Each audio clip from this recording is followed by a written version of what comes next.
नमस्कार दोस्तों, स्वागत है आपका आरपीएससी गुरुजी यूट्यूब चैनल पर। आज हम देखेंगे मार्च 2025 की क्रोनोलॉजी में आर्थिक परिदृश्य यानी इकोनॉमिक्स का करंट अफेयर क्या है इसके बारे में। तो चलिए शुरुआत करते हैं पहले टॉपिक के साथ। मौद्रिक नीति की 2024-25 की अंतिम द्वैमासिक समीक्षा में रेपो दर में 0.25% की कटौती की गई। भारतीय रिजर्व बैंक की मॉनेटरी पॉलिसी कमेटी इसने रेपो रेट में कटौती कर दी। कितनी? 0.25% की। और अब रेपो रेट कितनी हो गई है? 6.50% से घटकर 6.25%। भारतीय रिजर्व बैंक के नए गवर्नर संजय मल्होत्रा की अध्यक्षता में यह पहली मौद्रिक नीति समीक्षा है। संजय मल्होत्रा ने 11 दिसंबर 2024 को आरबीआई के गवर्नर के रूप में अपना पद ग्रहण किया था।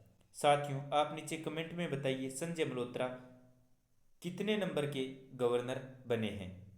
रेपो रेट में यह कटौती 5 वर्ष बाद की गई है। इससे पहले 2020 में की गई थी। दरों में अंतिम संशोधन फरवरी 2023 में हुआ था, जब नीतिगत दर को 25 आधार अंकों से बढ़ाकर 6.5% कर दिया गया था। रेपो दर में ताज़ा 0.25% बिंदु की कमी से इतनी ही वृद्धियां संबंध दरों में 7 फरवरी 2025 को हो गई हैं। एसडीएफ रेट 6.25% से घटकर 6%। एमएसएफ यानी मार्जिनल स्टैंडिंग फैसिलिटी रेट 6.75% से घटकर 6.50% तथा बैंक रेट 6.75% से घटकर 6.50% हो गई है। अन्य दरों में कोई परिवर्तन 7 फरवरी 2025 को नीति के तहत नहीं किया गया है, जिससे रिवर्स रेपो दर 3.35%, सीआरआर यानी नगद आरक्षण अनुपात 4% तथा सांविधिक तरलता अनुपात एसएलआर 18% पर बरकरार है। रेपो दर घटने से मकान, वाहन सहित विभिन्न ऋणों पर मासिक किस्त यानी ईएमआई में कमी आने की उम्मीद है। इसके साथ ही आरबीआई ने वित्त वर्ष 2026 के लिए देश की विकास दर 6.7% रहने की उम्मीद व्यक्त की है। आरबीआई ने वित्त वर्ष 2024-25 के लिए उपभोक्ता मूल्य सूचकांक सीपीआई मुद्रास्फीति का अनुमान 4.8% पर रखा है, जो 2025-26 में घटकर 4.2% होने की संभावना है। दोस्तों, प्रमुख बैंकिंग दरें 2024-25 में जो 7 फरवरी 2025 से प्रभावी हैं। रेपो रेट कितनी है? 6.25%। रिवर्स रेपो रेट कितनी है? 3.35%। एसडीएफ यानी स्टैंडिंग डिपॉजिट फैसिलिटी कितनी है? 6%। एमएसएफ यानी मार्जिनल स्टैंडिंग फैसिलिटी रेट कितनी है?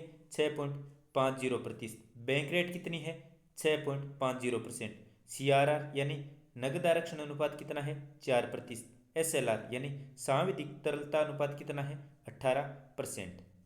साथियों, मौद्रिक नीति की समीक्षा में इतना ही। अब बढ़ते हैं अगले टॉपिक की तरफ, जिसका नाम है बैंकों के लिए खास डोमेन में name bank data in.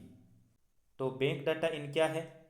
Reserve bank ने साइबर सुरक्षा के खतरे की जांच के लिए भारतीय बैंकों का विशेष इंटरनेट डोमेन नाम रखने का निर्णय लिया है। यह निर्णय 7 फरवरी 2025 को लिया गया। इसके अनुसार भारतीय बैंकों का विशेष इंटरनेट डोमेन नाम होगा बैंक.इन तथा गैर बैंकिंग वित्तीय संस्थानों के लिए क्या होगा? FIN.in। तो बैंकिंग के लिए नाम होगा बैंक.इन और गैर बैंकिंग के लिए FIN.in होगा। बैंक.इन के लिए पंजीकरण अप्रैल 2025 से शुरू होगा और इसके बाद गैर बैंकिंग वित्तीय संस्थाओं के लिए FIN.in की शुरुआत होगी, यानी बाद में इनका पंजीकरण किया जाएगा। आगे बढ़ते हैं अगली खबर की तरफ। भारत बना डिजिटल पायलट लाइसेंस शुरू करने वाला विश्व का दूसरा देश। साथियों, केंद्रीय नागरिक उड्डयन मंत्री कौन है? राम मनोहर नायडू। इन्होंने पायलटों के लिए EPL यानी इलेक्ट्रॉनिक कार्मिक लाइसेंस 20 फरवरी 2025 को लॉन्च किया। इस पहल की शुरुआत से भारत अंतर्राष्ट्रीय नागरिक उड्डयन संगठन यानी ICAO से मंजूरी मिलने के बाद डिजिटल पायलट लाइसेंस लागू करने वाला दूसरा देश बन गया है। पहला देश कौन सा है? चीन। पारंपरिक भौतिक लाइसेंस की जगह अब EPL डिजिटल प्रारूप में उपलब्ध होगा, जिसे EGCA मोबाइल एप्लीकेशन के माध्यम से एक्सेस किया जा सकेगा। तो पहली EPL धारक कौन है? संस्कारदानी जबलपुर मध्य प्रदेश की 22 वर्षीय इशिता भार्गव ने देश का पहला इलेक्ट्रॉनिक पर्सनल लाइसेंस हासिल करके नया कीर्तिमान रचा है। यानी संस्कारदानी जगह है जबलपुर मध्य प्रदेश में, यहाँ की रहने वाली इशिता भार्गव है। इन्होंने EPL लाइसेंस सबसे पहले प्राप्त किया है और इनकी उम्र कितनी है? 22 वर्ष। साथियों, मोबाइल निर्माण में पहला देश कौन सा है? चीन और दूसरा भारत। सड़क नेटवर्क में पहला देश कौन सा है? USA और दूसरा देश कौन सा है? भारत। ये भी दोनों डाटा याद रखना। अगली न्यूज में है फ्यूचर ब्रांड की वैश्विक रैंकिंग में रिलायंस दूसरे स्थान पर।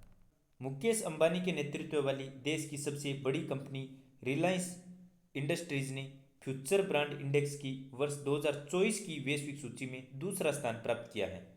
पिछले साल इस सूची में रिलायंस 13वें स्थान पर थी। इस प्रकार कंपनी ने वर्ष 2024 में कुल 11 पायदानों की छलांग लगाकर दूसरा स्थान हासिल किया है। कंपनी ने फ्यूचर ब्रांड इंडेक्स 2024 में यह स्थान हासिल कर इस मामले में Apple, Nike, Walt Disney, Netflix, Microsoft, Intel, Toyota जैसे बड़े ब्रांडों को भी पीछे छोड़ दिया है। रिलायंस एकमात्र भारतीय ब्रांड है जिसे इस सूची में स्थान मिला है।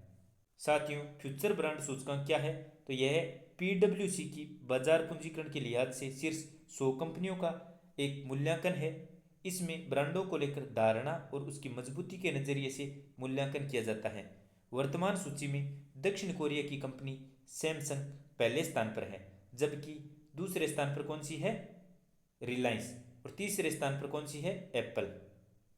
2014 में शीर्ष 10 ब्रांड में से 7 अमेरिका के थे, किंतु 2024 में इसमें 4 ब्रांड अमेरिका के, 5 एशिया प्रशांत और 1 पश्चिमी एशिया से है। आगे बढ़ते हैं अगली खबर की तरफ। बीमा ASBA, तो भारतीय बीमा विनियामक और विकास प्राधिकरण ने लाइफ और हेल्थ